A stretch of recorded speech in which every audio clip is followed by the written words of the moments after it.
عزیزان سڵاوتان لێبێ و ئەم کاتتان باش دووبارە لە سمارت ترێدەر وەگەڕین وڵاتان شیکاری بۆ هەفتەی دووەمی مانگی 4 ساڵی 2024 دەکەین.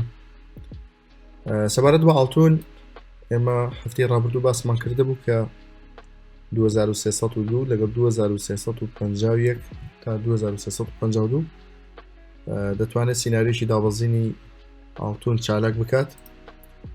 2302 وەک ئاماژەمان پێ کرد تەنها توانی 300 دابەزین تۆمارکات. ئەم دابەزینەش تەنها بۆ ڕیتێستێک بوو بۆ کۆکردنەوەی هێزێکی زیاتری بەرز بوون، هێزێکی تەواوی حەقیقی دابەزینی دوورمەودانە بوو بۆ ئاڵتون. ئێمە تا ئێستا چاودێری جوڵەکانی دەکەین تا ئەم دەقەیەش هیچ سیناریۆیەکی بەهێزی دابەزین بۆ مەودایەکی دوور و فراوان چالاک نەبوو. بەپێی شیکاریە تەکنیکیەکان ئاستێکی دیکەی لە پێشەکە 2352 لێرەوە ئەم زۆنە دروست دەبێت.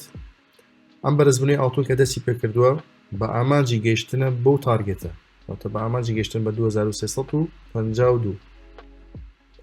لە دوای گەیشتن بەو ئاستە ئێمە چاودێری جوڵەکانی دەبین کە بتوانین دەرفەتێکی داخەبوون تێیدا بدۆزینەوە. ئەگەر سیناریۆشی دابەزین چالاک بێت لە 2352 دەتوانێت دووبارە بیگەڕێنێتەوە ئاستی 2302، چونکە 2302 ئێستا شکاوە وەکو ئیتر لێرە بەدوا وەکو ئاستێکی پاڵپشتی بەهێز کار دەکات، بۆیە تا ئەم ئاستە زیاتر توانای دابەزینی نییە. بە پێی شیکاری جوانترین دەرفەت و سیناریۆکانی دابەزین تەنها ئەمەیە کە ئێستا لە پێشمانە. 2352 بتوانێت ڕیتێستێک بکاتەوە بە 2302. لێرەوە احتیمالیەوە هەیە دووبارە دەستکاتەوە بە بەرزبوونەوە. دەتوانین بڵین ڕەنجی ئەم هەفتەیە ڕەنگە لە نێوان ئەم دوو ئاستە بێت، ئەم زۆنە بۆ دابەزین هەروەها ئەم زۆنە بۆ بەرزبوونەوە. زۆنی دابەزین لە 2352 دەست پێ دەکات، زۆنی بەرزبوون لە 2302 دووبارە دەست پێ دەکات. شیکاری دووەممان بۆ نەوتی برێنت. نەوتی برێنتیش بە پێی شیکاری خۆی ئامادە کردو بۆ بەرزبوونێکی زیاتر و فراوانتر. ئەم زۆنی لە پێش بۆ پێشتر کە وەکو زۆنێکی پاڵپشتی ئیشی کردووە، ئەمیش بە هەمان شێوە توانێتی کەمێک دابەزینی پێتۆمار کات، دواتر دووبارە دەستی کردو بە بەرزبوون. ئێمە لە شیکاری هەفتەی ڕابردوو شاباسمان کرده بۆ دوو تارگێتمان دەستنیشان کردبوو بۆ بەرزبوونی نەوت. هەردوو تارگێتەکە پێکراوە و ئێستا مەجای بەرزبوونی زیاتری هەیە. بەپێی شیکاری ئەم زۆنە تا نرخ لە سەروی ئەم زۆنە بێت کە زۆنەکە 89 دلار و 18 سنت دەست پێ دەکات بۆ 87 دلار و 63 سنت. نەوتی برێنت تا لەسەر ئەم زۆنە بێت، واتە تا نرخ لەسەر ئەم زۆنە بەجێگیری بمێنێتەوە، لە هەوڵی گەیشتندایە بە ئاستی 99 دلار و 6 سنت.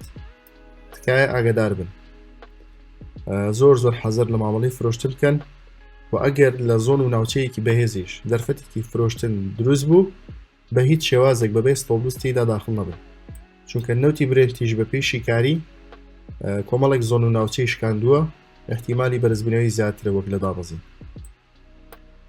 تارگێتی یەکەمی بەرزبوون لە سەروی ئەم زۆنەوە 99 دلار و 6 سنت دەبێت. هەروها تارگێتی دووەمی بەرزبوون کە ئەمە بۆ ئاستێکی تا ڕادەیەک دوورمەودایە، ئاستی 107 دلار دەبێت کە نەوت توانای هەیە خۆی پێ بگەێنێت.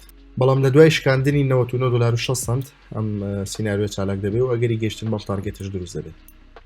بە گشتی تا نرخ لە سەری ئەم زۆنە بێت لە هەوڵی ئەم بەرزبوونانەوەدایە، و ئەگەر بێت و دووبارە نرخ بگەرێتەوە خوارەوە زۆنەکە بشکێنێت بە کامڵێکی یەک ڕۆژی، واتە یەک ڕۆژیەک لە خوار 87 دلار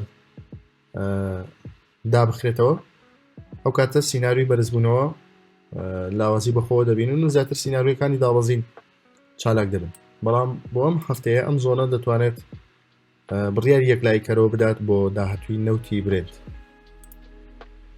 شیکاری سێمان لەسەر USD کات، واتە دۆلار بەرامبەر بە دۆلاری کەنەدی. دۆلاری کەنەدیش بە هەمان شێوە لە هەوڵی بەرزبوونەوەیەکی زۆر بەرچاو و فراواندا، بەڵام پێش ئەو بەرزبوونە ئێمە ڕیتێستێکمان وەکو ئەگەرێک داناوە کە احتیمالی هەیە ڕیتێستێک بکاتەوە بۆ ناوچەکانی 34 1.34، پاشان لێرەوە بەرزبوونێکی زۆر باش و خێرا دەست پێ بکات بۆ ئاستی 1.40. ئەگەر بێت و ئەم ڕیتێستەش ڕوو نەدات ئێمە ناتوانین لێرەوە بفرۆشین، بە ئامانجی ئەم ڕیتێستە چونکە تا ئێستا هیچ سینناریۆکی بەهێزی فرۆشتن واتە دابەزین چالاک نەبوو لە منتیقەیە بەڵام ئەگەر بێت و هیچ سینناریۆیەکیش چالاک نەبێت لێرە شەوە ڕاستەخۆ دەتوانێت خۆی بگەنێت ئەم تارگێتە کە دەستنیشانمان کردووە 1.40 هەتا دەتوانێت 1.40 تێپەڕێنێت بەرەو سەرتر خۆی بگەێنێتە ئاستی 1.42 USD کات یەکێکە لەو دراوانەی کە زۆر ڕێزی شیکاری دەگرێت بۆی ئەگەرەکانی تەواوبوونی ئەم سینناریۆیە زۆر بەهێزن لە ئەگەری ڕوودانی بەرزبوونێکی خێرا و لە ناکاو بە هیچ شێوازێ فرۆشتن نەکەن تاوەکو ئەو تارگێتانە دەبینێت و ئەگەر بێت و ڕیتێستەکەش ڕوو بدات پێم وایە لێرە بتوانین دەرفەتێکی کڕین بۆ مامەڵەیەکی دوورمەوەدا بگرین بە ئامانجی گەشتن بۆ تارگێتانی دەستنیشانمان کردو شیکاری خوێندنەوەکان بۆ ئەم هەفتەیە بەم شێوازە بوون USD کات هەروەها نەوتی برێند هەروەها ئاڵتون لە ئەگەری هەر ئەپدەیت و نوێبوونەوەیەکی زۆن و ناوچەکان لە گروپی سمارت ترێدەر گۆڵد ئاماژەی پێدەدەم هیوادارم ببێتە مای سود و قازانج بۆ تەواوی بەزرگانان هەر شاد بن